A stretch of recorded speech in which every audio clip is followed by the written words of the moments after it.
Good morning. It is great to have you with us on this Thursday, February 10th. Welcome to the CBS News Minnesota Morning Update. Valentine's Day just a couple of days away. So don't forget about sending a Valentine to your favorite streaming local newscast that comes on every day at 7:30. I know you have a lot of choices. Do you have? Are there any? We're it. And we love you. We love you. I'll be getting you nothing. Oh, actually, that's not true. I got you this. Here's your forecast for today. Riley left this for us. Snow coming this afternoon. Yeah, it's going to kind of creep in around 3, 4 o'clock. But look how the temperatures warm up. Kind of a goofy day, right? It's a little chillier to start. Warms up throughout the day. A little bit of snow. We're not looking at major snow, but a little bit of snow. Somewhat poorly timed if you're commuting this afternoon. And then it's going to warm up and the snow might turn to rain. That's going to be fun, right? And then the bottom falls out. It's going to be so cold. It is going to be so cold on Saturday. Ooh, the high temperature Saturday is like 7. So that'll be neat. So that's what's coming up. It's going to be a cold weekend, but today, well, enjoy it before the snow falls. It would be nice if we had a little fresh coating of snow, don't you think? Sadly, the rain is probably going to mess that up. Let's talk about the Super Bowl. It's coming up Sunday. We're kind of working out the plans for the Super Bowl party at the DeRusha house. We're going to have family over. Then our 16-year-old wants to have friends over, but doesn't want to have friends over while we have, grandma over at the house. This is the drama this is my real life. This is just fun. Trying to sort that out? Not. Getting a first look at some of the ads you see, and I don't know about you, but it's just so nice to see Scarlett Johansson and her famous husband, less famous than her, Colin Jost, getting work. Here's Paul Rudd, who was just named the sexiest man alive. I'm sure it's because he eats a lot of Lay's potato chips. Hanging out with his buddy, Seth Rogen. Good for these celebrities, getting some cash. A lot of celebrity commercials we're going to see. Should be a lot of comedy this year. Some years we get a lot of, like inspirational messages, like perseverance and all of this. This year it should be some silliness, which I enjoy. Here's our question, though. Do you watch the Super Bowl for the game or for the commercials? More interested in the game. Should be a good game. Or the commercials. We'll see. So let me know which you prefer, and kind of how do you manage that during the Super Bowl party as you're watching? Do you turn up the volume for commercials and mute it during the game? So we'll share some of your feedback coming up in just a minute. Let's start with more gun violence in Minneapolis. This is so frightening. 2 different stories. This poor bus driver who's just in the bus gets shot through the windshield. Who knows what that was about? And then there's a sophomore student fighting for his life in the hospital. Why don't we start with the 15-year-old, the first shooting? We learned that it was a football player and a student at North High School in Minneapolis. He was shot. He's in critical condition. We hear it's bad. He was shot near the intersection of Penn Avenue North, Golden Valley Road around 12:30 yesterday afternoon. Officials aren't giving us a ton of information about this. They tell us whoever the shooter was ran away. But Mike Mack's hearing from the football team that they came together to pray for him last night. Tough deal there.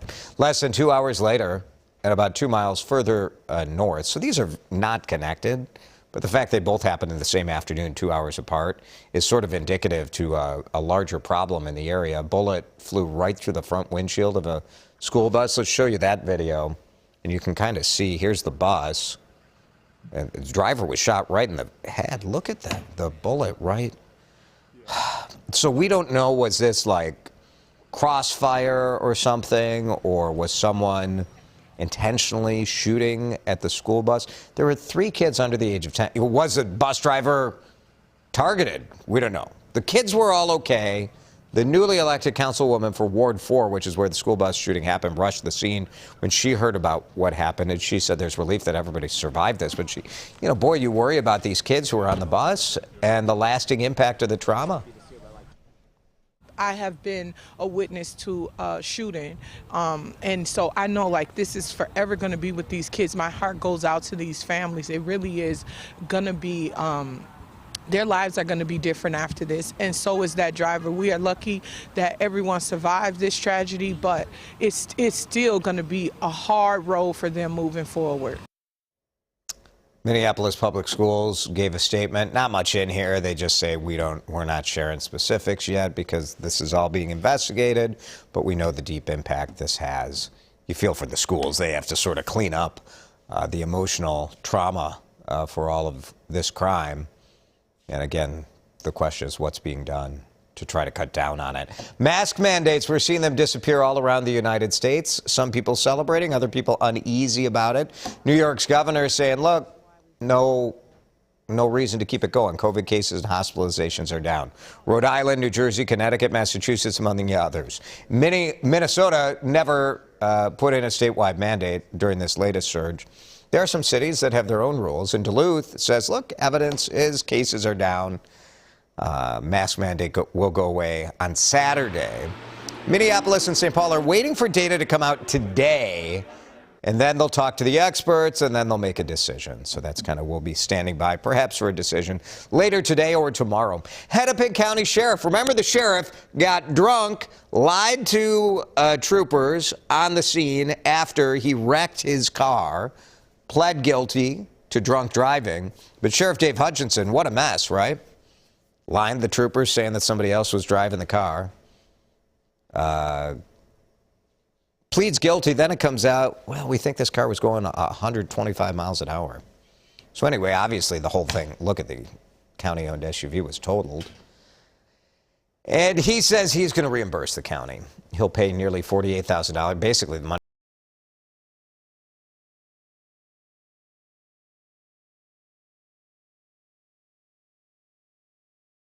called for Hutchinson to resign.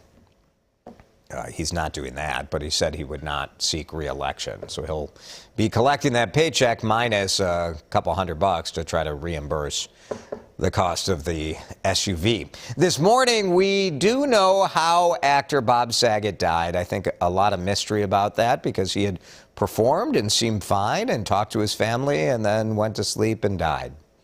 His family says he accidentally hit his head on something. Boy, is this scary. He was found dead a month ago in a Florida hotel room. His family says no alcohol, no drugs found in his system. He was 65 years old, but he hit his head. Probably had no idea that he had a serious head injury, something. I hope we look into that a little more. That's some information I think I would like to know. When you hit your head, should you be concerned about it? I don't know, but that is very alarming. New data on inflation just came out a couple of minutes ago, and it does show, shocker, the cost of living in the United States is up again. Labor Department says inflation jumped 7.5% over the last 12 months, biggest spike since 1982. And this is an interesting thing, right? Because the main drivers of this are housing prices and car prices. So if you're not buying a new car or buying a new house, you are left with inflation that's affecting other things, but perhaps not to the severity of this overall inflation rate. But still, 40-year high. A new jobs report showing thousands of Americans are finding work again, but as perhaps expected because of the way the pandemic played out and the gender roles we typically have in this country, bad news for women and bad news for companies, frankly, because when you have fewer women in the workforce, let's be honest, you just have a lower quality workforce. U.S. added 467,000 new jobs in January. We need women in the workforce. We need all of the energy and best ideas from as many people and as diverse a group of people as possible. Different people, different backgrounds, different ideas at the table. 1 million women left the workforce in early 2020. They haven't come back. You know, the reasons are obvious, right? Childcare, school disruptions. If you're a parent and you don't know if your kid's daycare is going to close, Kelsey Damon is one of these moms who told us, look, you know, the kid's getting sick, the daycare quarantines. What kind of job can you have? How can I be a project coordinator when I have to balance all of this stuff? I would consider going back to work if I could have a remote job that I could do on my own terms. Companies need to be more mindful of offering flexibility. So, that burnout is a problem. And so they need to find ways to help alleviate that. Yeah, it's tough. It's tough, right? You really need a flexible job. And I think companies are starting to recalibrate to provide those jobs, but not fast enough. And so it'll be interesting to see how the workforce changes. Paid leave is an issue as well. And just the flexibility, right? Being able to go take care of it. Like if your kid's daycare closes or the school closes, you got to go. And it's like, you don't want to ask permission or fill out a million forms or whatever. So a lot of things changing in the work world, that's for sure. This is a funny story because we all can picture being in our little hometown, driving down the road, looking up at the lights and being like, that color looks wrong, right? Have you had lights changed in your neighborhood? And maybe they went from the old like yellow kind of, colored light. And then when LEDs came in, it was white. And you're like, man, this is so bright. Well, how about this? If your lights look purple, you'd be like, uh-oh. What? This is Apple Valley. It's kind of pretty, but you're like, I don't know that the road should look purple. 24 lights along this corridor of Apple Valley that are purple. And so just for fun, we asked people who don't know what they're talking about what they thought might be going on. I would guess it has something to do with saving energy. Yeah. It could be cheaper, though, too, to have those put in than run the old lights. That's what I think, too. To get people who don't stop for the red light or they, with the cameras, I think it's easier to see, maybe. Yeah. There are no red light cameras in Minnesota, so that's not a thing. Just bad light bulbs. They went to Menards or Lowe's or wherever you get your city lights, and they're just kind of messed up. Yep. So that's all. It's just a messed up light. You can see why people are like, what's happening? St. Paul had the same deal. Did everybody get the same batch, like this bad batch of light bulbs? Why didn't we have this alert? We've got an alert tonight to tell you you might have a bad batch of LED lights in your hometown. Anyway, the lights are under warranty, so don't you worry. Your tax dollars are not going to go to fix this purple monstrosity. It's going to be fine. Very funny. All right, let's talk about the Super Bowl. Are you watching the game or are you watching the commercials? Maggie make commercials.